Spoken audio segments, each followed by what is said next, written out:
एक अनूठा शास्त्र यदि हमारे जीवन का हिस्सा बन जाए तो जीवन की दिशा और दशा पूरी तरह से। आज हम बात कर रहे हैं गीता के चौथे अध्याय और श्लोक 32 की। यहां पर भगवान अभी तक की जितनी साधनाओं का वर्णन बताया था उसको निष्कर्ष रूप में बात कर रहे हैं। भगवान कह रहे हैं कि इस प्रकार वेदों में अनेक प्रकार के यज्ञ वर्णित हैं, उन सबको तू कर्म से उत्पन्न हुआ जान, ऐसा जानकर तू कर्मों से मुक्त हो जाएगा। इस प्रकार वेदों में अनेक प्रकार के यज्ञ वर्णित हैं। तो अभी भगवान ने लगातार जो ऊपर के श्लोकों में यज्ञों का वर्णन किया है, साधनाओं का वर्णन किया है, विधियों का वर्णन किया है कि किस प्रकार से हम अपने स्वरूप में टिक सकते हैं। हम ऐसा क्या करें अपने जीवन में कि वो जीवन के साथ साथ कुछ ऐसे अभ्यास, कुछ ऐसी प्रैक्टिसेस हमारे साथ हो जिनसे हम लगातार अपने स्वरूप में, अपने आनंद में, अपनी मौज में रह सकते हैं। जीवन प्रसन्नता के साथ, पूरे हर्षोल्लास के साथ पल पल जिया जा सके। ये वो साधनाएं हैं जहां पर हम अपने स्वरूप को निरंतर अनुभव कर रहे होते हैं। क्योंकि मेरे भीतर का जो स्वरूप है वो परमात्मा है, वो प्रेम है। एक बाहर थोड़ा सा किसी से प्रेम करते हैं तो अच्छा लगता है, प्रेम स्वरूप परमात्मा मेरे भीतर लगातार है ही है। और यदि हम उस भाव में अपने आप को ले आए तो कितना सुखद अनुभूति लगातार हमारे साथ हो सकती है। तो भगवान कह रहे हैं कि अभी तक मैंने जो साधनाओं का, यज्ञों का वर्णन किया, यह वेदों में वर्णित है। और संस्कृत में देखा जाए तो ब्रह्मणे मुखे कहा है। वेद मतलब ज्ञान, अर्थात ज्ञान सहित कर्म की बात यहां पर भगवान ने कही है। हमारे सारे कर्म ज्ञान सहित होने चाहिए। ज्ञान सहित कर्म हमको ऊंचाई पर ले जाते हैं और देखा जाए तो अज्ञान वाले कर्म हमको गिरा देते हैं। ज्ञान सहित वेद में वर्णित अर्थात ज्ञान, वेद मतलब ज्ञान। जब ज्ञान सहित कर्मों में हम प्रवृत्त होंगे तो वो कर्म हमको मुक्ति की तरफ ले जाएंगे। वो कर्म हमको बांधेंगे नहीं, बल्कि उस कर्म से हम ऊपर उठ जाएं। कर्म करते हुए कर्म में बंधेंगे नहीं और कर्म से भी ऊपर उठकर अपने स्वरूप में आ जाएंगे। लेकिन यदि हम आज सामान्य अपने आप को देखें तो हमारे क्या कर्म ज्ञान सहित होते हैं? हम सुबह से लेकर रात तक जो भी करते हैं उसमें क्या ज्ञान होता है? क्या बहुत अच्छी तरह से साक्षी वहां होते हैं? क्या होश पूर्वक कर्म हो रहे होते हैं? क्या सुजाग होते हैं या कर्मों में लिप्त नहीं होते? क्या उन कर्मों में निष्काम भाव हमारे अंदर बना रहता है? ज्ञान सहित कर्म निष्काम कर्म हो जाते हैं और ज्ञान रहित कर्म, हर कर्म फिर बांधने वाला हो जाता है। हमें कर्मों को समझना होगा। असलियत में हम जब कर्म को सही प्रकार से नहीं समझ पाते तो वही कर्म परेशान करते रहते हैं।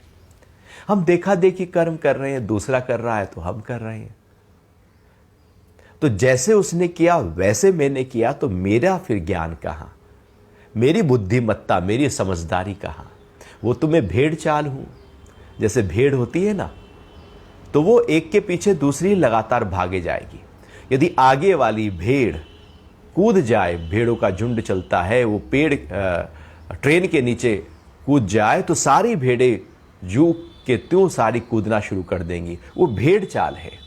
भेड़ चाल का मतलब है जहां पर अपने कोई बुद्धि नहीं, समझदारी नहीं, होशियारी नहीं, सुजाग नहीं।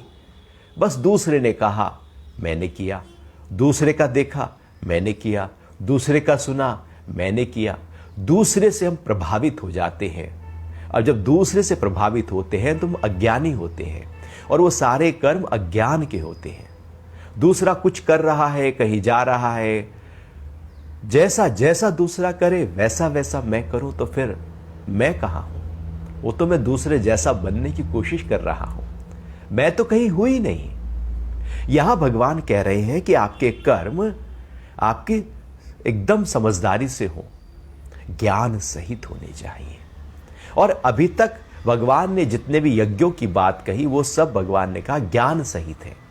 वेद मुख से हैं, गुरु मुख से हैं, ब्राह्मण मुख से हैं, अर्थात हमारे ही अंतरतम में जो ज्ञान है, जो विवेक है, जब उसको ध्यान में रखते हुए, उसको प्रतिष्ठित करते हुए हम कर्मों में प्रवृत्त होंगे तो वो कर्म हमको सुखद देंगे, आराम देंगे। अक्सर यदि हम एक लिस्ट बनाएं कि हमने जो कर्म किए हैं वो खुद करने थे इसलिए किए या दूसरे कर रहे हैं इसलिए किए। हमने घर को ईएमआई पे लिया और बहुत ज्यादा उसकी ईएमआई फिर बाद में उतर नहीं रही है, लेकिन वो जो घर खरीदा था वो मैंने अपने लिए खरीदा था या किसी को अब लोगों को बता दूं, घर वालों को, रिश्तेदारों को, कि अब मैं भी घर वाला हो गया हूं। मैंने कार उधार पर उठाई है और उसकी किस्त उतर नहीं रही है, लेकिन मुझे बताना था कि मुझे कार, मैं बेकार नहीं, अब मैं कार वाला हो गया हूं। हम दूसरों को बता देने के लिए, दूसरों के लिए जीवन जी जाते हैं। ये सब अज्ञान है, और अज्ञान दुख देता है, हताशा, निराशा, उदासी देता है। ये कहीं पहुंचाता नहीं, दौड़ाता ही रहता है, दौड़ाता ही रहता है। लेकिन जब हम ज्ञान लेकर आते हैं, होश जगा लेते हैं और फिर कर्मों में प्रवृत्त होते हैं तो सारे कर्म साधना हो जाते हैं। ज्ञान सहित कर्म साधना है, वो कर्म योग है। वहां पर अपनी होशियारी, अपनी जागरूकता और अपना विवेक जगा हुआ है। यदि हम दूसरों के हिसाब से करेंगे तो मैंने अपने विवेक को तो कहीं सुला दिया। मैंने कहा मेरे पास नहीं है कुछ बुद्धिमत्ता, जैसे दूसरे कहे तो जैसे दूसरे कहे, अब मेरा विवेक कहीं धीरे धीरे शांत हो जाएगा, सो जाएगा। अब अंदर से ज्ञान प्रकट नहीं होगा जो कर्मों में लेकर जाए, क्योंकि मैंने कहा कि मेरे कर्म तो मैं वो करूंगा जो दूसरे निर्धारित करेंगे। तो मैंने तो अपने आप को कठपुतली बना दिया। मेरे सारे कर्मों का मालिक मैं हूं। जो अंदर से ज्ञान उपजे उसके आधार पर कर्मों में हमें जाना होगा। नहीं तो अधिकतर ऐसे ही होता है कि हर व्यक्ति क्यों परेशान है, क्योंकि लोगों ने कहा था शेयर मार्केट में बहुत अच्छा मुनाफा आएगा, लगा दिए, पैसे डूब गए। वहां अच्छा होगा, लगा दिए, डूब गए। अब दूसरों के कहने पर चलेंगे तो गड़बड़ है। हो सकता है एक बार फायदा हो जाए, फिर दूसरी बार जब नुकसान होगा तो फिर संभाल नहीं पाएगा, क्योंकि अपने अंदर से नहीं आया। तो भगवान कह रहे हैं कि इस प्रकार वेदों में अनेक प्रकार के यज्ञ वर्णित हैं, उन सबको तू कर्म से उत्पन्न हुआ जान। अर्थात जो भी यज्ञ यहां पर बताए गए हैं वहां पर सब ना कुछ करना है, कुछ एक्टिविटी है, वहां कुछ किया जाएगा।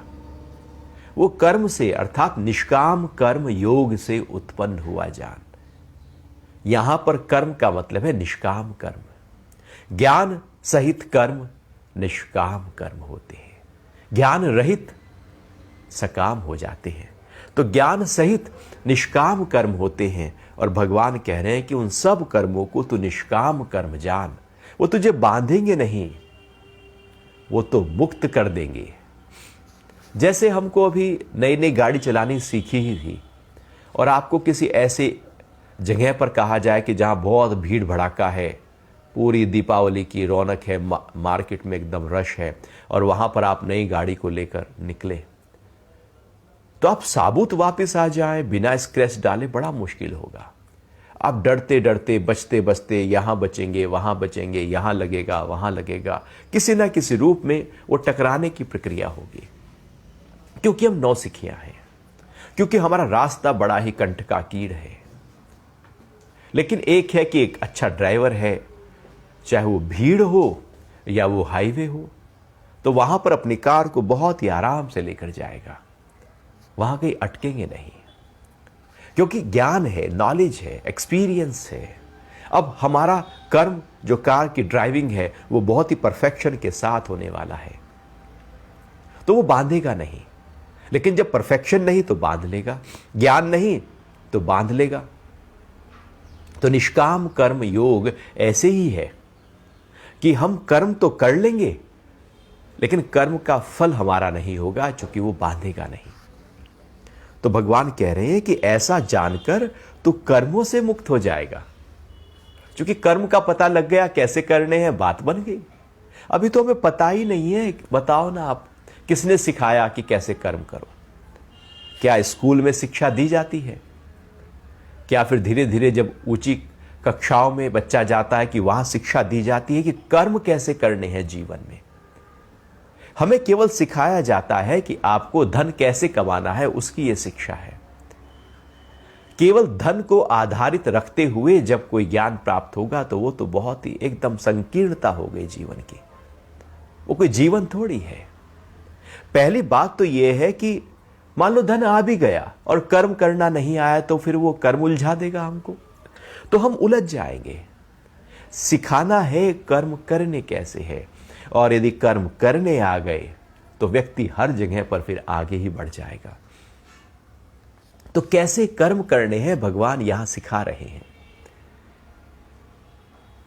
और यदि ये बचपन से ही बच्चों को सिखाना शुरू किया जाए कि जो कर्म हम कर रहे हैं उसके पीछे हमारा भाव क्या हो, उसका अर्थ क्या है, यूं ही नहीं किए जा रहे हैं। यदि हम अपनी भारतीय परंपरा में देखें, हम जितने भी धार्मिक अनुष्ठान करते हैं, हम जो भी कुछ कृत्य करते हैं, उनके पीछे एक आध्यात्मिक दृष्टिकोण भी अवश्य होता है। हम उसको केवल परंपरा के अनुसार कर्मों को करने लगते हैं। उसका अर्थ क्या है, उसका विज्ञान क्या है, उसका ज्ञान क्या है, उसका अध्यात्म से किस तरह से कनेक्शन है, उसकी जो गहराई है उसको हम ना समझ पाते हैं और ना बच्चों तक पहुंचा पाते हैं। यदि उसका ज्ञान और विज्ञान हम बताएं तो बच्चों में एक इंटरेस्ट आए, नहीं तो बच्चे कहेंगे तो अंधविश्वास है, मैं क्यों करूं। लेकिन जब उसकी गहराई को आप समझाएंगे, क्योंकि गहराई है, यहां पर जो भी कर्म धर्म के साथ जोड़े गए हैं, और इसलिए जोड़े गए हैं कि समूह उसको अपना ले, उसके पीछे ज्ञान है, विज्ञान है, समूह अपनाए। धर्म के साथ जोड़ने से सारे कर्म समूह अपना लेता है। कि यदि हमें तुलसी माता को परिक्रमा करनी है, उसको नतमस्तक करना है, उसको घर में लगाना है, तो ये हमें पता होना चाहिए उसके विज्ञान को कि वो जो तुलसी का पौधा है उसमें बैक्टीरिया को किल करने की क्षमता है।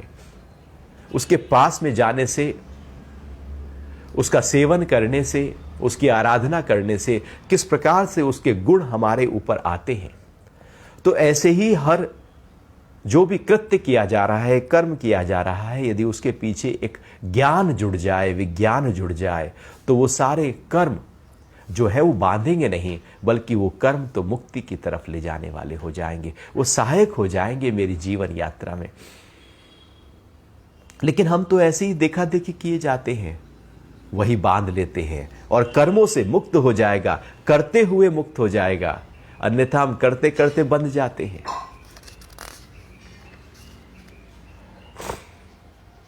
आगे भगवान कह रहे हैं, अध्याय 4 और श्लोक 33 है 33, हे अर्जुन, द्रव्य द्वारा किए जाने वाले यज्ञ की अपेक्षा ज्ञान यज्ञ अत्यंत श्रेष्ठ है, क्योंकि सभी कर्म ज्ञान में ही समाप्त हो जाते हैं। भगवान कह रहे हैं कि जो द्रव्य से हम यज्ञ करते हैं और एक ज्ञान से हम यज्ञ करते हैं, दो तरह के यज्ञ होते हैं। एक बाहर कुछ करते हैं, जहां पर एक सामग्री है, एक पदार्थ है, एक व्यक्ति है, बाहर कुछ है, बाहर कुछ स्थूल है, भले हम उसको दान कर रहे हैं, भले हम उसको किसी भी रूप में यज्ञ की तरह इस्तेमाल कर रहे हैं, हम वस्त्र का दान कर रहे हैं, धन का दान कर रहे हैं, हम अनाज का दान कर रहे हैं, अन्न का दान कर रहे हैं, बाहर किसी भी रूप में जो भी द्रव्य सबकी भलाई के लिए हमने लगाया है, क्योंकि जो मेरे पास है इसलिए भगवान ने पहले कहा वो सबके लिए यूजफुल हो, जो बचा हुआ है उसका सेवन करो। तो जो द्रव्य का यज्ञ है, अर्थात एक तो सबसे निचली स्थिति यह हो गई कि जो द्रव्य मेरे पास है वो मेरा ही है, लेकिन फिर उससे ऊपर की स्थिति द्रव्य का यज्ञ हो कि जो मेरे पास है वो सबकी भलाई में लगे, जो धन है वो सबकी भलाई में आए। ये नहीं कि मैं ही जोड़े जा रहा हूं और मेरे अपने वालों के लिए ही है, वो सबकी भलाई में यूजफुल हो, इसलिए दान की बात भगवान कर रहे हैं। और इससे फिर और ऊपर की बात है ज्ञान यज्ञ। चूंकि द्रव्य यज्ञ जो है वो स्थूल है, वो चला जाएगा, कहीं खो जाएगा। किसी को भी आप कुछ भी दोगे तो वो हमेशा के लिए थोड़ी रहेगा, उसका मन हमेशा के लिए शांत थोड़ी हो सकता है किसी चीज से। आप कितना भी किसी को कुछ दे दे, वो जब तक है तब तक तो ठीक है, लेकिन उसके बाद वो जाने वाला है, क्योंकि द्रव्य कभी टिकता नहीं। और ये द्रव्य हमेशा सकाम से जुड़ा होता है, वहां कहीं ना कहीं सकाम है, और हमारे सारे कर्म सकाम से ही तो होते हैं। आप देखना, सारे सुबह से लेकर उठते हैं तो सारा सकाम शुरू हो जाता है। हम जो भी कर रहे हैं कहीं ना कहीं कुछ ना कुछ इच्छा मेरी पीछे है। सारे कर्म, सारा व्यापार सकाम से हो रहा है। परिवार में भी हम किसी ना किसी रूप में सकाम से जुड़े हुए हैं। हम मंदिर जाते हैं तो वहां भी सकाम होता है, हम पूजा पाठ करते हैं वहां भी सकाम होता है, हम लक्ष्मी की पूजा करते हैं तो वहां भी सकाम है कि लक्ष्मी आए। हम जो कुछ कर रहे हैं उसके पीछे कुछ पाने का भाव पहले से तय होता है। हम बिना सकाम के तो राम राम भी ना करें। तो जब किसी से कोई मतलब होता है तो उसके पास हम जाते हैं, और जब मतलब नहीं है तो हम मुख मोड़ लेते हैं। वो एक शेर आता है ना कि जब से लगे हैं पैबंद मेरे लिबास में, एहसान मंद लोग भी पहचानते नहीं। व्यक्ति अभी समर्थ है, सब कुछ करने वाला है, वो सबके लिए कर रहा है, सब लोग उसको राम राम करेंगे, दुआ सलाम करेंगे, प्रणाम करेंगे, होली दिवाली पर विश करेंगे।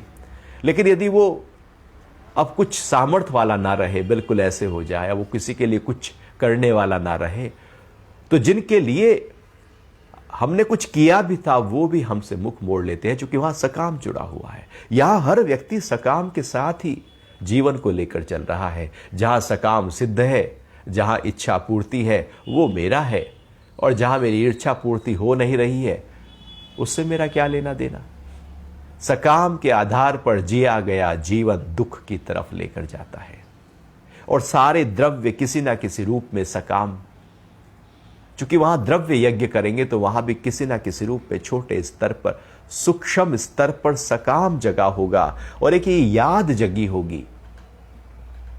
क्या याद जगी होगी? कि मैंने इसके लिए इतना किया था। आप किसी को एक पानी का गिलास पिला दो, देखो आपको याद रहता है या नहीं रहता। अपने वालों के लिए नहीं, किसी के लिए पिलाओ, आपको याद रहेगा। किसी को 1 रुपया दो, आपको याद रहेगा। किसी को कपड़े दो, आपको याद रहेगा। कुछ भी किसी के लिए करो, आप उसको याद करोगे और इंतजार करोगे कि इसका मैंने कितना अच्छा काम किया, इसका फल आएगा। जो आपने किया अब उसके बदले हम कुछ चाहने लगते हैं। हम करते इतना है और चाहते इतना है। हम दान इतना करने की बाद में इंतजार करते हैं कि मुझे बहुत कुछ मिल जाए, क्योंकि सब कुछ हमारे सकाम पर टिका हुआ है। आयरन की चोरी करे, करे सुई का दान, छत पर चढ़कर देखता कितने क दूर विमान। हम दान करते हैं सुई की और चोरी करते हैं जहाज। लोहे का बड़ा जहाज से चोरी कर लिया और दान करने लगे थोड़ा सा। अब वो जो दान किया, अब उसका इंतजार रहता है कि इसका फल कब आएगा। छत पर चढ़कर देखता भगवान अब विमान भेजने वाले हैं, मैं तो सीधा बैकुंठ लोक में जाऊंगा, मैंने सुई का दान किया है। हमारी फितरत कुछ ऐसी है, वो सकाम कुछ ऐसा है कि यहां पर भगवान को भी हम सकाम के आधार पर ही पूजते हैं। यदि कुछ सकाम ना हो, कुछ इच्छा ना हो, तो भगवान को कोई पूछे ना। भगवान केवल हमारी इच्छाओं की पूर्ति के लिए हमने रखा हुआ है। जैसे एटीएम मशीन होती है ना, आप गए, कार्ड डाला, पैसे निकाले, आ गए। ऐसे ही आप गए मंदिर में, इच्छा बोली, ये इच्छा, और आ गए, और इच्छा पूर्ति हो गई। बहुत अच्छे है भगवान, ये मंदिर तो बहुत अच्छा है, यहाँ मेरी इच्छा पूर्ति हो जाती है। और वहाँ इच्छा पूर्ति ना हो रही हो और किसी ने आके कह दिया, अरे वो वाला मंदिर जो है ना, वो तो बिल्कुल सिद्ध है, वहाँ पर तो सारी इच्छा पूर्ति हो जाती है। हम मंदिर बदल लेते हैं, भगवान बदल लेते हैं, जहाँ मेरी इच्छा पूर्ति हो वहाँ चले जाते हैं। निष्काम से हमारा कोई मतलब नहीं है, हमारा तो सकाम से मतलब है। तो जो हम द्रव्य का यज्ञ कर रहे हैं, वहां कहीं ना कहीं सकाम जुड़ा होता है। और भगवान कह रहे हैं कि द्रव्य यज्ञ से और ऊंचा एक यज्ञ है, वो है ज्ञान यज्ञ।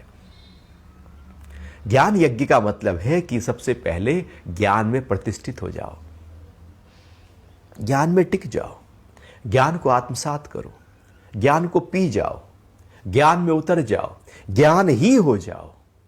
अब आपके मुख से जो निकलेगा वो ज्ञान होगा, आपके कृत्य से जो होगा वो ज्ञान होगा, आपके सारे कर्म ज्ञान सहित होंगे।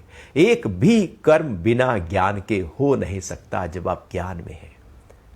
जैसे जब आप क्रोध में होते तो सारे कर्म, आपकी वाणी, आपका हाथ पैर का उठना बैठना, आपका एकदम तड़क भड़क एकदम जो छटकना है, वो सब क्रोध से हो जाएगा। आप लोभ में हो तो सब लोभ से हो जाएगा, काम से हो तो सब काम से हो जाएगा, अंदर जो चल रहा है सब प्रकट हो जाएगा।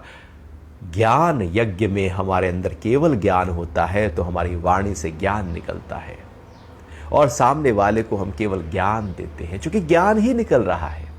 ऐसा नहीं कि अज्ञान भी है और मैं ज्ञान किस समय के लिए दे रहा हूं, हर समय ज्ञान ही है, जो निकला वो ज्ञान है। जो कर्म हो रहा है वो ज्ञान सहित हो रहा है। जब मेरे कर्म ज्ञान सहित होने लगे तो वह ज्ञान यज्ञ हो जाता है। एक है ज्ञान जो मेरे अंदर है, वो मेरे अंदर है। एक है ज्ञान का यज्ञ, अर्थात अब उस ज्ञान को मैंने बांट दिया, सबके लिए वो ज्ञान उपलब्ध हो गया। यदि हम देखें तो भगवान बुद्ध लगातार बोले जा रहे हैं, कितना बोले हैं भगवान, सबके लिए ज्ञान यज्ञ हो रहा है। भगवान महावीर सबके लिए ज्ञान यज्ञ हो रहा है। भगवान श्री कृष्ण सबके लिए ज्ञान यज्ञ, गीता उपलब्ध करा दी। सबके लिए जो ज्ञान हो जाए उसको ज्ञान यज्ञ कहते हैं, चूंकि वो मरता नहीं, वो सालों साल टिका रहेगा। जैसे 5000 साल पहले, उससे पहले भी वेदों की परंपरा से जो ज्ञान चला रहा है वो कहीं खोया थोड़ी है, वो खोएगा भी नहीं, ऐसे ही चलता रहेगा हजारों हजारों साल तक। गीता 5500 साल से चली आ रही है, ऐसी चलती रहेगी, क्योंकि ये ज्ञान ऐसी चीज है जो कभी खत्म नहीं हो सकती, क्योंकि ये ज्ञान आत्मा का है। आत्मा ही अजन्मा है, आत्मा ही सनातन पुरातन नित्य है। तो जब आत्मा ही नित्य है, उसका ज्ञान अनित्य कैसे हो सकता है, वो कम ज्यादा कैसे हो सकती है, समय उसको कैसे खत्म कर सकता है। द्रव्य खत्म हो जाएंगे, आप धन खत्म हो जाएगा, जमीन खत्म हो जाएगी, किसी को आपने दान दिया कुछ, वो खत्म हो जाएगा, लेकिन जो ज्ञान है वो कभी खत्म नहीं होगा। इसलिए ज्ञान के व्यापार में अपने आप को लेकर आना होगा, अर्थात ज्ञान ही ज्ञान दो, ज्ञान लो ज्ञान दो। ये ज्ञान यज्ञ है और ये सबसे ऊंचा यज्ञ है। केवल सुन सुनकर नहीं बैठना ज्ञान को, कि मैंने सुन लिया और कान रस लिया और बहुत अच्छा था, आज मैंने बहुत अच्छा गीता सुनी, उससे क्या होगा? शाम तक आते आते पूरी तरह से भूल चुके होंगे, 1 घंटे बाद ही हम भूल चुके होंगे क्या बोला। शाम को पूछा जाए आज क्या सुना था तो कुछ 1-2 लाइनें याद रह जाएंगी, क्योंकि वो सब ऐसे ही हो रहा है, वो सब बह जाएगा। आपका वही रह जाएगा जो आप मुख से बोलेंगे, वो आपकी स्मृति का हिस्सा बन जाएगा, आपकी रहनी का हिस्सा बन जाएगा। इसलिए ज्ञान यज्ञ का मतलब है ज्ञान लो और ज्ञान को देना शुरू करो। आप ज्ञान यज्ञ में आ जाओ, क्योंकि सभी कर्म ज्ञान में ही समाप्त हो जाते हैं। जो भी कर्म आप कर रहे हो, सारे कर्म ज्ञान से उत्पन्न हुए हैं, या यूं देखें तो सब कुछ उस आत्म भाव से ही उत्पन्न हुआ है। आत्मा से सब कुछ उत्पन्न हुआ है। ये प्रकृति पुरुष से उत्पन्न हुई है, परमात्मा से उत्पन्न हुई है, और प्रकृति में कर्म है। यदि हमने आत्म भाव को पकड़ा है तो सारे कर्म उस प्रकृति के सारे कर्म उस पुरुष में, उस आत्म भाव में जाकर लीन हो जाएंगे। जैसे आप आराम से बैठ जाएं आंखें बंद करके ध्यान की अवस्था में। अब आप देखें कि आपके शरीर के सारे कर्म, आपकी इंद्रियों के कर्म, आपके मन की हलचल कहां चली गई? अभी मैं हाथ हिला रहा हूं, यह हाथ हिलाने की क्रिया कहां गई? ये आंखों को हिलाने की क्रिया कहां गई? ये देखने की, ये सुनने की, ये सारे कर्म जो हो रहे हैं वो कहां चले गए? ये जो कर्म हम कर रहे हैं सारे, वो सब ज्ञान में चले गए। अर्थात जैसे जैसे मैं अंतर्मुख होता चला गया, मेरे कर्म सारे सिमटकर ज्ञान का ही हिस्सा बनते चले गए। अब वो कर्म नहीं रहा, और कर्म जो होता है वो एनर्जी के आधार पर होता है। तो मैं हाथ हिला रहा हूं, एक पीछे एनर्जी काम कर रही है, वो प्राण काम कर रहा है, और वो बाहर की तरफ गति कर रहा है। लेकिन जैसे जैसे हम प्राण को समेटते हैं तो हमारे कर्म सब समेटने लगते हैं, और हम अपने उस प्राणा को आत्म भाव के साथ जोड़ने लगते हैं। तो सारे कर्म यूं कहें वहां ही जाकर लीन हो जाते हैं जहां से वो उद्भव हुए हैं, उत्पन्न हुए हैं। तो कह रहे हैं भगवान की, क्योंकि सभी कर्म ज्ञान में ही जाकर समाप्त हो जाते हैं। जैसे आपके अंदर ज्ञान पैदा हुआ, अब कर्म नहीं रहा, सकाम नहीं रहा, सकाम खत्म आपके लिए। ज्ञान है, सकाम नहीं। यदि ज्ञान है तो सारे कर्म निष्काम है, सकाम कर्म लीन हो गए हैं हमारे लिए, है ही नहीं हमारे लिए। शरीर स्वस्थ है तो बीमारी है ही नहीं हमारे लिए। आप जागे हैं तो नींद है ही नहीं आपके लिए। आप सोए हैं तो जागृत अवस्था है ही नहीं आपके लिए। दिन है तो रात नहीं है, रात है तो दिन नहीं है, अंधेरा है तो प्रकाश नहीं है, प्रकाश है तो अंधेरा नहीं है। जब ज्ञान जग गया तो सकाम कर्म सारे समाप्त हो गए हैं। तो हमें भी यहां पर ये श्लोक बता रहा है कि जो भी कर्म करो ज्ञान सहित करो, ज्ञान का यज्ञ करो। जो सीखो ज्ञान, हम बातें भी तो करते हैं और इधर उधर की निंदा कर ली, पॉलिटिक्स की बात कर ली, और उससे होगा क्या? हमारा उससे क्या होने वाला है? थोड़ा सा हम गहराई से तो देखें कि हम इतना घंटों घंटों टीवी पर बैठकर न्यूज देखते रहते हैं, उससे मेरा उद्धार कैसे होने वाला है? हम इतने सीरियल देखते रहते हैं, इतना मूवी देखते रहते हैं, उद्धार कैसे होगा? मेरे अंतरतम की शांति कैसे आएगी? क्यों ना वो कर्म किए जाएं जो मुझे शांत करे, आराम में लेकर आए, प्रेम में लेकर आए, मेरे स्वास्थ्य में चार चांद लगा दे। हम कर्म भी तो बिखरे हुए करते हैं और फिर कहते हैं कि हम दुखी क्यों हैं, हताश क्यों हैं, क्रोध क्यों हैं। हिंसा की पिक्चर देख रहे हैं तो क्रोध तो बढ़ेगा। हम जो भी कुछ देख रहे हैं वहां पर है क्या? सेक्स और वायलेंस, यही ज्यादा वहां पर बिखरा हुआ है। वहां पर हिंसा है, झूठ है, चोरी है, और है क्या? उसमें हमारी वृत्ति चली जाती है और फिर हम पूरी तरह से हिल जाते हैं और फिर कहते हैं कि हम दुखी क्यों हैं, परेशान क्यों हैं। क्योंकि जो करना था वो किया नहीं, जो नहीं करना था वो करे जा रहे हैं। इसलिए हमारे कर्म ज्ञान सहित हो, क्योंकि ज्ञान में आकर सकाम सारे समाप्त हो जाते हैं। अब भगवान आगे एक और महत्वपूर्ण श्लोक की चर्चा कर रहे हैं। भगवान कह रहे हैं, चैप्टर 4 पर हैं हम हैं, श्रीमद् भगवद गीता, और श्लोक है 34। तत्वदर्शी ज्ञानी तुझे तत्व ज्ञान का उपदेश देंगे।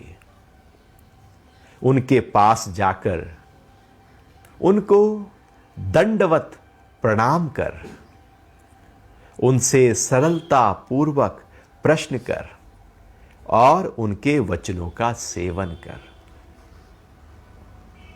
अब एक ये श्लोक में वो एक गहराई बताई है कि आप जब गुरु के पास जाएं तो किस तरह से उनके सामने आए, किस तरह से प्रश्न करें, कैसे आप गुरु के सामने आए, कैसे आपके अंदर गुरु आध्यात्मिकता को भरेंगे, उसकी कुछ बातें यहां पर बारीकियां भगवान बता रहे हैं।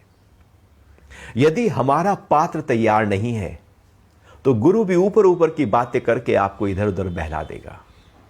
पात्र ही तैयार हो, जब पात्र तैयार हो जाता है पूरी तरह से पककर, तो गुरु पूरी तरह से जो गहरा ज्ञान है वो शिष्य में उतारने लगता है। तो भगवान कह रहे हैं कि तत्वदर्शी ज्ञानी। पहली बात यहां पर गुरु कह रहे हैं कि तत्वदर्शी ज्ञानी का मतलब है कि जिन्होंने तत्व को अनुभव किया है। जो तत्व मतलब आत्म भाव, जिसने अपने आत्म भाव को अनुभव किया है और उस भाव में लगातार टिका हुआ है, उसका ज्ञान उसके अंतरतम में लगातार फूट रहा है, जो ज्ञान के अलावा है ही नहीं, जो तत्वदर्शी ज्ञानी है। तुझे तत्व ज्ञान का उपदेश देंगे। तत्व ज्ञान का उपदेश कौन देगा? जिसको तत्व ज्ञान पता होगा। अब पता ही नहीं है। अब लोग ऐसे ही होते हैं कि यहां से सुन लिया, वहां से सुन लिया, यहां से पढ़ लिया, वहां से पढ़ लिया और बोलने लगते हैं। अपना तो कुछ भी नहीं, अंदर से तो फूटा ही नहीं। ज्ञान बाहर से अंदर नहीं बल्कि अंदर से बाहर जाता है।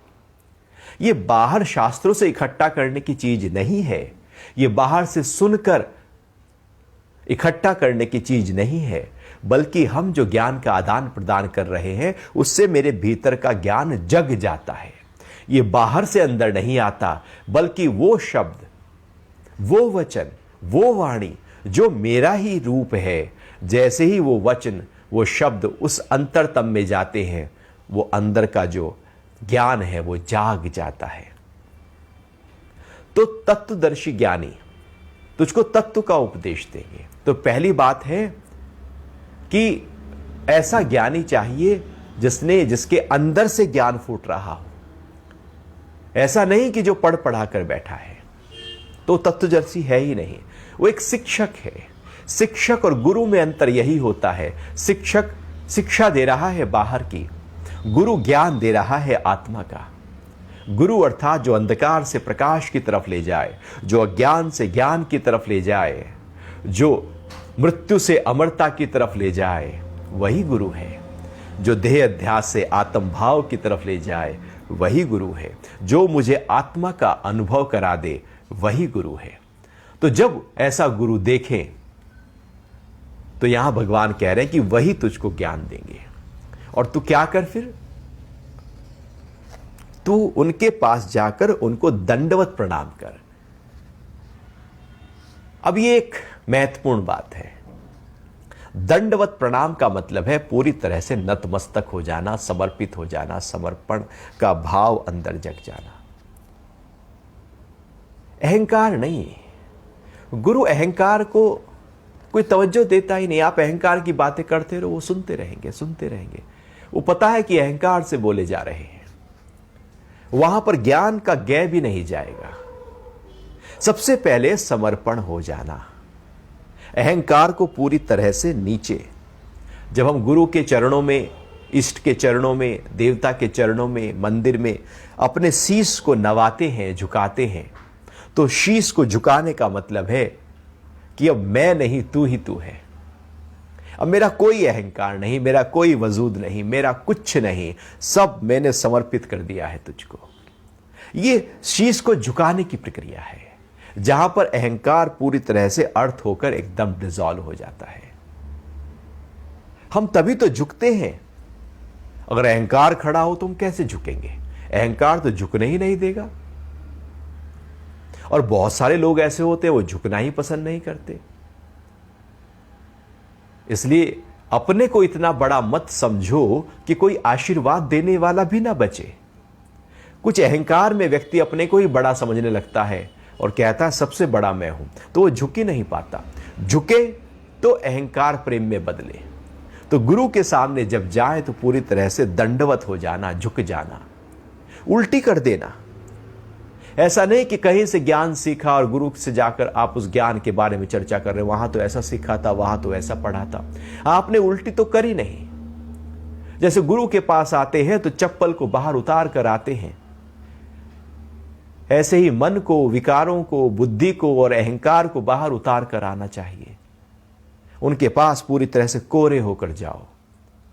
जो कहें बस उसको स अक्षर मान लो, उसको अपने अंदर धारण कर लो। अब वहां पर यदि बुद्धि चली, तर्क चला, नहीं मैंने वहां ऐसे पढ़ा था, वहां तो वैसे पढ़ा था, अब तर्क के आधार पर यदि गुरु से चर्चा की जा रही है तो ज्ञान अंदर नहीं उतरेगा। दंडवत प्रणाम का मतलब है श्रद्धा का जग जाना। दंडवत प्रणाम का मतलब है हृदय का खुल जाना। दंडवत प्रणाम का मतलब है रिसीव माइंड हो जाना। अब वो जो कह रहे हैं साक्षात एकदम मेरे भीतर उतर रहा है। वहां मेरी बुद्धि और मेरा मन काम नहीं कर रहा, मेरा हृदय खुला हुआ है और स्वागत है एक एक शब्द का, एक एक अक्षर का, एक एक वचन का, एक एक वाणी की, एक एक इशारे की। वो जू का त्यों मेरे अंदर जा रहा है, चूंकि वो सब ज्ञान है। लेकिन हम ऐसे थोड़ी करते हैं। हम तो अपनी मान्यताएं, अपनी विचारधाराएं को अपने ऊपर रखते हैं, अपनी बुद्धि को बड़ा करने की कोशिश करते हैं, अपने मन के बिखरे हुए ख्यालों को लेकर चलते हैं और फिर गुरु के पास जाते हैं, वहां सत्संग सुनते हैं और जो कि तू वैसे लौट आते हैं। सालों साल ऐसे चलता रहता है सिलसिला, क्योंकि वहां पर दंडवत तो हुए ही नहीं। दंडवत हो, बाल्टी नीचे की तरफ जाए तो भरे, लोटा उल्टा हो तो पानी से भरे। दंडवत लोटा होता है तो भरता है, और वो सीधा तना हुआ है तो नदी से कैसे पानी भरेगा? उसको डूबना पड़ेगा, उसको झुकना पड़ेगा। और झुकने की प्रक्रिया बड़ी महत्वपूर्ण है। गुरु तो मिल जाएंगे तत्वदर्शी, लेकिन शिष्य मिलना बड़ा मुश्किल है। शिष्य नहीं मिलते, इसलिए जो परंपरा है वो कहीं लुप्त होने लगती है, क्योंकि शिष्यों की कमी हो जाती है, क्योंकि वो सीखने वाले नहीं। गुरु तो हमेशा से है ही है, वो ज्ञान की धारा तो बह ही रही है। यदि कहते ना चेला यदि तैयार है तो गुरु उस समय उसके सामने उपस्थित हो ही जाएंगे, किसी ना किसी रूप में उपस्थित हो जाएंगे। लेकिन हम दंडवत तो हो जाएं। लेकिन हमारा ही अहंकार इतना खड़ा है, हमारा ही मन इतना बड़ा है कि हम किसी को कुछ समझते ही नहीं है, तो फिर हम दंडवत नहीं हो पाते। क्योंकि झुकता तो वही है जिसमें जान होती है, अकड़ तो मुर्दे की पहचान होती है। हम जितने अकड़े अकड़े होते हैं, समझो कि अब मृत्यु की तरफ जा रहे हैं। अकड़ना कहीं और नहीं, मृत्यु की तरफ ले जाता है, इसलिए सीधे पेड़ सबसे पहले काट दिए जाते हैं। और जब हम झुकने लगते हैं, दंडवत हो जाते हैं गुरु के समीप आकर, तो गुरु हमको अमरता का ज्ञान देते हैं। झुकने की क्रिया, झुकने की कला यदि आ जाए और गुरु के सामने नतमस्तक हो जाए, तो वो अमरता का ज्ञान हमारे अंतरतम में जब आता है तो हम अमर हो जाते हैं। अकड़ मृत्यु की तरफ ले जाती है और दंडवत अमरता की तरफ ले जाता है, क्योंकि वो ज्ञान ऐसा है। तो दंडवत प्रणाम करना है, पूरी तरह से नतमस्तक हो जाना है। और केवल ऐसा नहीं कि जब वो साक्षात साकार रूप में हो तो दंडवत। दंडवत का मतलब है कि बस अंतरतम में लगातार उन्हीं की याद है, अपने हृदय में उन्हीं को ही बसाया हुआ है। नहीं तो हम तो अपने व्यापार को, परिवार को, धन को, पद को, कीर्ति को, प्रतिष्ठा को बड़ा करते हैं, और बचा कुचा समय, थोड़ा बहुता जो फालतू का समय था, गुरु के पास भी हो जाते हैं और नाम के लिए गुरु भी कर लेते हैं। कुछ ऐसे ही नाम के लिए कर लिया जाता है। महत्वपूर्ण तो हमारा धन है, महत्वपूर्ण तो हमारा परिवार है, महत्वपूर्ण तो कुछ और है। ये तो ऐसे ही है, क्योंकि सब कर रहे थे तो गुरु मैंने भी कर लिया। हाँ, सुनने में अच्छा लगता है, अच्छी अच्छी बातें हैं, शब्द बड़े हो जाते हैं। कहीं सोसाइटी में जाकर हम पार्टी में कुछ अच्छी बातें कर लेते हैं तो लोग फिर मेरी तरफ देखने लगते हैं, वहां पर भी कहीं ना कहीं सकाम सिद्ध होने लगता है। तो पूरी तरह से वो शिष्य का तैयार हो जाना, वो पात्र का बन जाना बड़ा जरूरी है। तो यहां पर भगवान कह रहे हैं कि उनसे सरलता पूर्वक फिर प्रश्न करो। पहले दंडवत प्रणाम करो, अब प्रश्न करो। कौन से प्रश्न करो?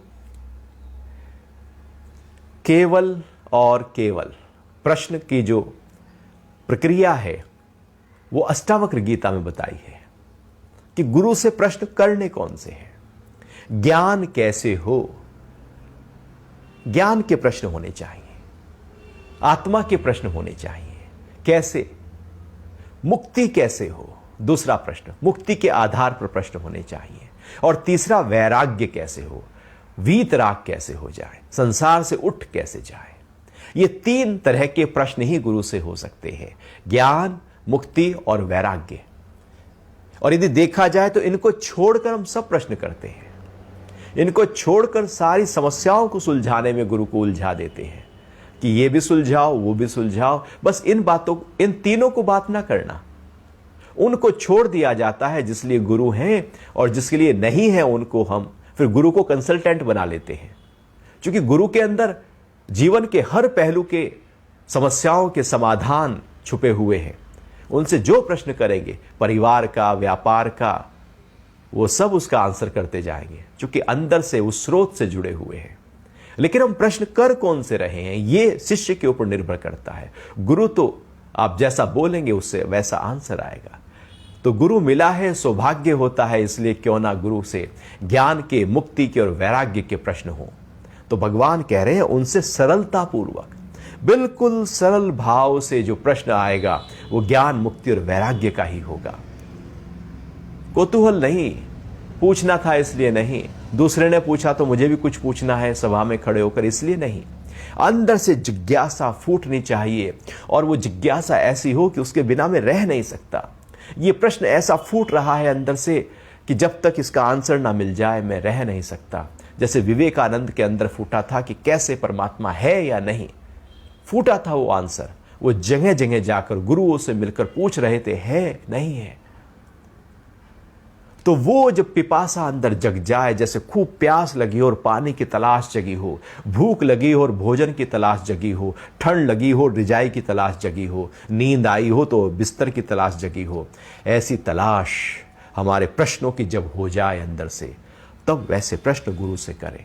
और जैसे ही वो प्रश्न करें, फिर आगे भगवान कह रहे हैं, और उनके वचनों का सेवन कर।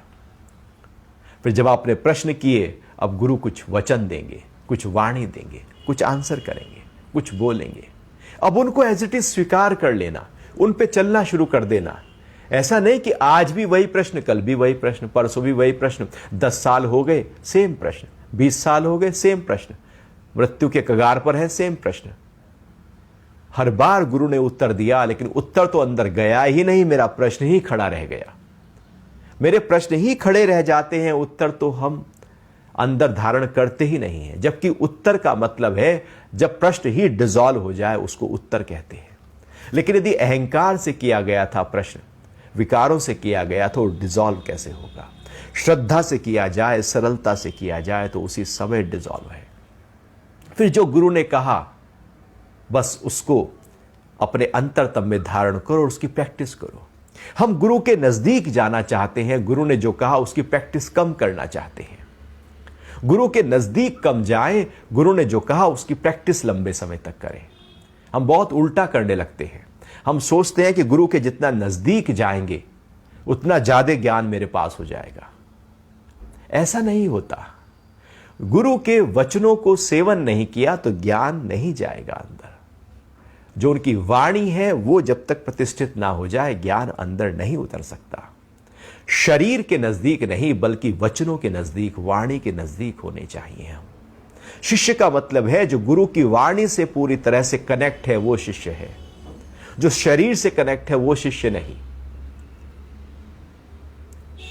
तो भगवान यहां पर पूरी तरह से एक विधि विधान बता रहे हैं कि कैसा शिष्य हो, कैसा गुरु हो, और शिष्य किस तरह से वहां पर अपने आप को समर्पित करे, और फिर सरलता से प्रश्न करे ज्ञान, मुक्ति, वैराग्य के, और फिर जो गुरु आंसर करे उसका सेवन करना शुरू कर दे, उसको अपने अंतरतम में उतारना शुरू कर दे। तो बहुत ही महत्वपूर्ण श्लोक था गुरु और शिष्य के संबंध का, कि कैसे वो शिष्य फिर से गुरु पद पर आ जाएगा। क्योंकि शिष्य ही तो गुरु पद पर आते हैं। ये गुरु शिष्य परंपरा ऐसी अनूठी परंपरा है कि जो आज शिष्य है वही कल को गुरु हो जाएंगे। और सामान्यतः आप देखोगे जो भी महत्वपूर्ण पद होते हैं या गद्दियाँ है, गुरु परंपरा है, जो गुरु है, महत्वपूर्ण शिष्य ही गुरु बन जाते हैं, क्योंकि उन्होंने गुरु के वचनों को धारण किया है। शरीर के कितना नजदीक रहे बात वो नहीं, कितना अपने को उन्होंने सजाया है, संवारा है, तो वही फिर गुरु बन जाते हैं। और फिर वही परंपरा लगातार हजारों सालों से चली आ रही है, और उस परंपरा में हम अपने आप को कैसे ले आए, ये जो श्लोक है वो यही श्लोक है। इस गुरु शिष्य परंपरा को कैसे शुद्ध रखें, पवित्र रखें। तो आज ये 34वां श्लोक था अध्याय 4 का, और जो आगे के श्लोक है फिर अगली बार कल हम मिलने वाले हैं दीपावली पर, तो वहां पर उसकी चर्चा करेंगे। अभी समय हो चुका है आपके प्रश्नों का। आपके प्रश्न।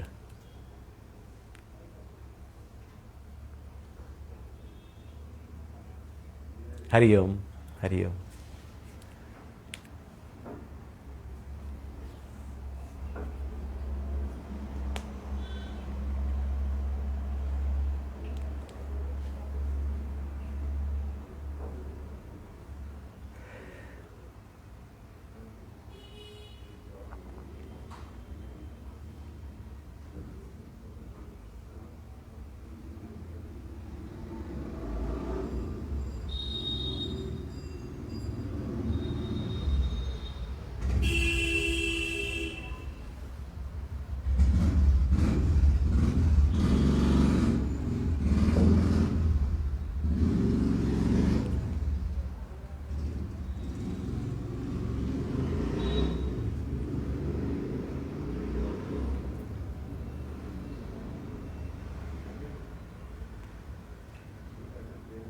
व्यवहारिक निष्काम कर्म है, अव्यवहारिक सकाम कर्म है। लेकिन हमने सकाम को इतना पक्का किया, इतना पक्का किया, इतना पक्का किया कि सकाम ही हमें व्यवहारिक दिखने लगा। सकाम मतलब कि हम कुछ कर रहे हैं और मुझे फल चाहिए। हम सारे कर्म फल के आधार पर करते हैं, ये मेरा सकाम है। अब आप सोचिए कि आपने कुछ कहा कि मुझे ये कर्म करना है, उसका ये फल है। अब कर्म करने से पहले फल जगा है, और एक संशय भी है कि हो सकता है कि उसका फल ये आए ना आए। और फिर जब आपने कर्म करना शुरू किया, अब भी फल मन में जगा है कि इसका ये फल मिलेगा, और फिर साथ साथ ये भी जग रहा है कि पता नहीं इसका नहीं मिला तो क्या होगा। और जब तक कर्म करते गए ये फल जगा रहा। फिर जब कर्म पूरा हो गया तो फिर मन इंतजार में बैठ गया, कि अब फल आएगा, फल आएगा, फल आएगा। और वैसा आ गया तो खुश हो गए, उससे ज़्यादा आ गया और खुश हो गए, और उससे कम आ गया तो दुखी हो गए, नहीं आया तो और दुखी हो गए। अर्थात हमारे कर्म हिल रहे हैं, फल लगातार जगा है, कर्म कहीं कमजोर पड़ते चले जाते हैं। अब एक दूसरी प्रक्रिया है जहां पर आपने पहले निर्धारित किया कि मुझे एक कर्म करना है। अब आप उस कर्म में पूरी तरह से प्रवृत्त हो गए और उस कर्म को एंजॉय कर रहे हैं, कर्म का बिल्कुल मजा ले रहे हैं। और कर्म से पहले, कर्म करते हुए, कर्म के बाद पूरी तरह से आपने एंजॉय किया। अब व्यवहारिक बात क्या है, सही बात क्या है, कौन सा तरीका सही होगा कि जहां फल ही फल जगह है। अच्छा, हमारे सोचने से फल तो बढ़ेगा नहीं, ना वो घटेगा। ऐसा भी नहीं कि सोचोगे तो आएगा, आप कर्म करोगे उसका फल आपे आएगा। तो तरीका क्या सही है कि क्यों ना सही प्रकार से कर्म किया जाए और उस कर्म का भी आनंद लिया जाए, कर्म करने का अपना मजा हो। इसलिए जीवन में व्यक्ति को उन कर्मों की तरफ बढ़ना चाहिए। जीवन में वही प्रोफेशंस चूज करने चाहिए जिसमें उसको मजा आता हो, आनंद आता हो, उसका पैशन हो। अर्थात कर्म ही उसके लिए महत्वपूर्ण हो जाए, फल बड़ा ना हो जाए। जहां पैशन नहीं होता वहां फल बड़ा होता है। चलो कर्म कुछ तो कर लो ना, उससे ये फायदा हो जाएगा। अब हम कुछ करने लगते हैं जिससे हम केवल धन की प्राप्ति चाहने लगते हैं, और वहीं पर हम हिलते रहते हैं। कर्म केवल धन के लिए ना हो, कर्म भी अपने आप में एक उत्साह, उमंग, उल्लास देने वाला हो जाए। तो इसका मतलब ये हुआ कि यदि हमने कर्मों को इस तरह से अपने जीवन में धारण किया तो सुबह से लेकर रात तक हम कर्म ही तो कर रहे हैं, फल तो कुछ समय के लिए आता है। तो कर्म मुझे उत्साह दे रहा है, वो व्यवहारिक है। तो भगवान कैसे कर्म करना है उस टेक्निक को सिखा रहे हैं, सही तरीका सिखा रहे हैं। जैसे आप बच्चे को कोई श्लोक, सपोज आपने गायत्री मंत्र सिखाया और बच्चे ने उस संस्कृत को गलत तरीके से प्रोनाउंस करना शुरू किया, कुछ बीच बीच में गलत प्रोनाउंसिएशन वहां पर हो गई और उसने वो पक्का कर लिया, याद कर लिया, रोज रटना शुरू किया। अब वो 40 साल का हो गया और वो बचपन से अभी तक करता आया था वो गलत। अब उसको यदि आप फिर से कहो कि भैया ये तो गलत है, इसका सही शुद्ध उच्चारण यह है, अब शुद्ध उच्चारण में याद कर, वो शुद्ध उच्चारण में याद करेगा, लेकिन जब वो बोलना शुरू करेगा तो वो अशुद्धि बोलेगा, क्योंकि उसका अशुद्ध इतना पक्का हो गया कि उसको वही शुद्ध लगने लगा, और जो शुद्ध है वो उसको लगने लगा ये तो पता नहीं किस तरह से, वो उसको थोड़ा दूर करने लगता है, अशुद्ध को पकड़ लेता है, क्योंकि उसमें वो रमा हुआ है। ऐसे ही हमारे सकाम कर्म है, उसको हमने पकड़ लिया है और हमने कहा कि नहीं यही तरीका सही है, जबकि सही तरीका कर्मों का है निष्काम कर्म, अर्थात अंदर से सकाम का भाव ना हो। आप भले कर्म करें, उसका एक फल चाहिए, सबको चाहिए, एक बार सोच लो, बार बार ना सोचो, लगातार ना सोचो, इंतजार में ना बैठे रहो, फल ही फल को बड़ा ना कर दो, आप छोटे ना हो जाना। तो निष्काम का भाव है कर्म मजबूत है, सकाम का भाव है फल मजबूत है, तो महत्वपूर्ण है कर्म को मजबूती दो। यह व्यवहारिकता है और सही तरीका है। जी तमन्ना जी।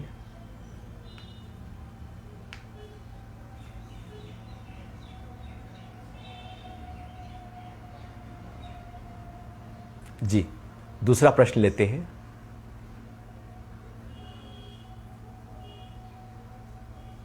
हाँ,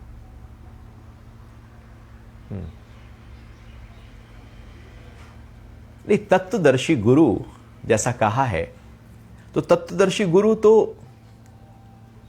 पूछ रहे हैं कि तत्वदर्शी गुरु की तलाश कैसे की जाए। तत्वदर्शी गुरु की तलाश करने की जरूरत नहीं, पहले अपने अंतरतम में अपने आप को शिष्य बनाने का भाव तो प्रबल करो।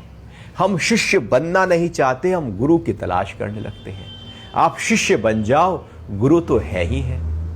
तो शिष्य बनने की प्रक्रिया है सरलता, सौम्यता, एकदम श्रद्धा का भाव जग जाना और अंतरतम में मुक्ति की जिज्ञासा का प्रकट हो जाना। सारे काम सब कुछ छोड़कर केवल मुक्ति का भाव जब प्रबल हो जाए, जब केवल मुक्ति का भाव प्रबल हो जाए, तो समझो कि हम शिष्य हैं। और जैसे ही शिष्य होते हैं उसी समय गुरु किसी ना किसी रूप में प्रकट हो ही जाएंगे। तो यदि हमने वो भाव ही नहीं जगाया, स्वामी दयानंद सरस्वती जी दीक्षा से पहले तलाश में थे, गुरु मिले, वो सब जगह जा रहे थे, लेकिन सही गुरु जो था वो मिल नहीं रहा था, लेकिन शिष्यपन अंदर था कि मुझे अपने आप को जानना है। वो शिष्य जब प्रबल हो जाता है तो पहुंचे वहां पर, पता लगा स्वामी विरजानंद जी महाराज हैं। कुंडी खटखटाई, अंदर से पूछा गुरु ने कि कौन है, तो स्वामी दयानंद जी कहते हैं कि मैं यही पता लगाने आया हूं कि कौन हूं मैं।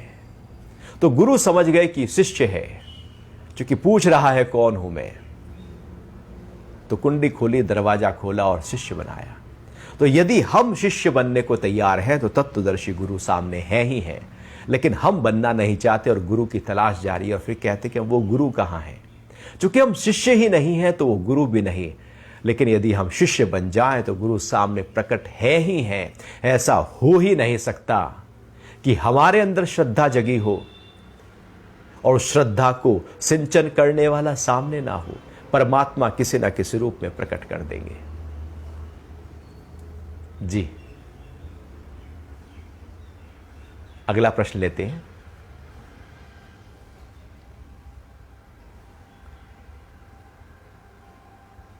हाँ हाँ, जी बिल्कुल ठीक है। अपने कर्मों को हमें ध्यान देना है। पूछ रहे हैं कि हमारे सारे कर्म यज्ञ जैसे कैसे हो जाए। सबसे पहली बात है कि हमारे सारे कर्म तो मुझ पर केंद्रित है, वो मुझ पे ही केंद्रित है, सकाम पे केंद्रित है, इच्छाओं पे केंद्रित है, विकारों पे केंद्रित है। हम उसके अलावा तो कुछ करना ही नहीं चाहते। आप कभी देखना, हमारे हर कर्म में सकाम जगह है। जैसे हम बात करते आ रहे थे, मेरी पूजा में सकाम है, मेरे भजन में सकाम है, मेरे गीता पढ़ने में सकाम है कि शायद मेरी जीवन की जो उलझने हैं वो उलझने मेरी मिट जाएं, इसलिए मैं गीता पढ़ रहा हूं। वहां भी सकाम जगा हुआ है, निष्काम तो अंदर है ही नहीं। हर चीज सकाम से हमने जोड़ी हुई है, इसलिए सकाम बड़ा हो गया। और जब ये सकाम बड़ा हो गया तो वही सकाम हमको फिर पूरी तरह से बांध देता है, सकाम दुख देता है। ये सही प्रकार से जी जाने का तरीका नहीं है। सही प्रकार से जी जाने का तरीका है कि मेरे कर्म यज्ञ की तरह हो जाए। पहले अपने आप से तो अपने आप को ढीला तो करें, अपने से हटकर जीवन जीना तो शुरू करें, औरों के लिए, सबके लिए, वसुदैव कुटुंबकम के भाव के साथ जीना तो शुरू करें। लेकिन हम तो अपने आप को केंद्रित रखते हैं, सारे स्वार्थ मेरे सिद्ध हो, इच्छाएं मेरी शुद्ध हो, दुनिया जाए भाड़ में, मेरा काम होना चाहिए। तो भाव ये है, तो वहां पर निष्काम बहुत दूर की बात है, यज्ञ बहुत दूर की बात है। पहले सकाम से ऊपर तो उठे, सबकी भलाई के भाव में आए, फिर धीरे धीरे धीरे धीरे वो फैलाव होता चला जाएगा। और अब हम उस निष्काम भाव में, या यूं कहें कि उस ज्ञान यज्ञ में, उस कर्म यज्ञ में आ जाएंगे। जी, एक प्रश्न और ले सकते हैं?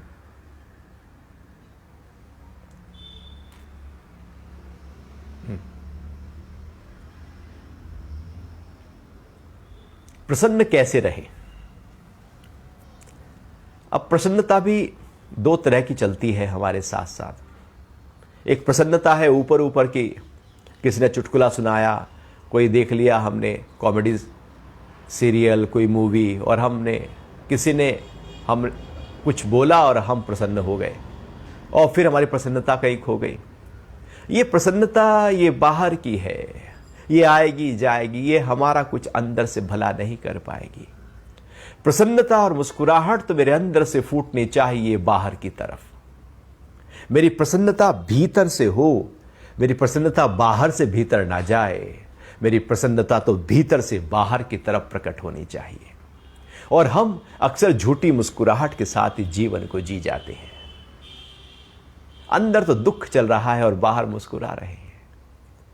ये बाहर का मुस्कुराना उतना अच्छा थोड़ी होता है। ये तो ढक देता है अपने दुखों को, अपनी और ज्यादा जो अंदर हताशा निराशा है उसको और गहरे में सप्रेस कर देता है, डिप्रेस कर देता है। व्यक्ति और ज्यादा अंदर से विकारी हो जाता है। इसलिए हंसी के सारे पात्र जो हास्य कॉमेडी सीरियल्स में रहते हैं, यदि उनके गहराई में जाकर देखा जाए तो कहीं ना कहीं कोई ना कोई गम खड़ा है, दुख खड़ा है। तुम इतना क्यों मुस्कुरा रहे हो? क्या गम है जिसको छिपा रहे हो? अक्सर हमारे ऊपर की हंसी हमारे अंदर के गम को ढकने की प्रक्रिया हो जाती है। हमारी हंसी भीतर से फूटनी चाहिए, अंदर से लगातार लबालब जैसे फाउंटेन होता है, एकदम ऐसे फैलता है। हंसी भी ऐसे ही अंदर से, जब हम आत्म भाव को अनुभव करते हैं, ज्ञान को अनुभव करते हैं, विवेक में होते हैं, तो वो प्रसन्नता फूटती है। और जब हम ऐसे सकाम में रहते हैं तो बाहर से खुश होने की कोशिश करते रहते हैं और खुश हो नहीं पाते। कोशिश बहुत होती है, खुश हो नहीं पाते। ये ज्ञान ही है जो मुझे मेरे भीतर की प्रसन्नता और मुस्कुराहट को उत्पन्न करता है। जितना अपने से जुड़ते जाते हैं हम प्रसन्न होते चले जाते हैं। और ये प्रसन्नता जरूरी नहीं कि होठों पर मुस्कुराहट हो, क्योंकि हंसी 6 प्रकार की होती है। एक हंसी है जो अंदर ही अंदर, बस अंदर मुस्कुराहट है, प्रसन्नता है। दूसरी हंसी अब प्रकट हो रही है, होठों पर एकदम ऐसे मुस्कुराहट। तीसरी हंसी में अब थोड़े मुंह खुल गया है, दांत दिख रहे हैं, आवाज नहीं हो रही। पहली 3 हंसी में आवाज नहीं है। चौथी हंसी में होठ बंद हो जाते हैं और अब होठ बंद करके धीरे धीरे हंसते हैं। 5वीं हंसी में हम मुंह खोलकर धीरे धीरे हंसते हैं और छठी हंसी में हम ठहाका लगाकर हंसते हैं। तो जो पहली हंसी है वो महत्वपूर्ण है, उसको पकड़ना है, उसमें रहना है। और बाहर की जो हंसी है वो तो बाहर के जैसे माहौल है, जिस तरह की स्थिति है, परिस्थिति है, उसके हिसाब से फिर आप, कोई दुखी है, परेशान है, हताश है, अपना दुखड़ा रो रहा है और आप हंस रहे हैं उसके सामने, तो बात नहीं बनेगी। आप कहीं शमशान घाट पे पहुंचे, वहां हंस रहे हैं तो बात नहीं बनेगी। किसी की नौकरी चली गई, आप हंस रहे हैं तो बात नहीं बनेगी। नहीं जी, मैं तो हंसमुख हूं। उस समय अपने अंदर की प्रसन्नता को पकड़ कर रखें और बाहर की जो 5 हंसी है उस समय, देश, काल और पात्र के अनुसार उसमें जाएं, लेकिन अंदर की हंसी को कभी भुलाना नहीं। ये मेरे साथ है ही है, लगातार है ही है। तो आज के लिए फिर इतना ही रखते हैं। अब हम कल सुबह 8 बजे, दीपावली है कल, और दीपावली से संबंधित आपके कोई प्रश्न हो सकते हैं, उन पे भी चर्चा करेंगे और गीता पर भी चर्चा करेंगे। हरि ओम, हरि ओम। जय श्री कृष्णा।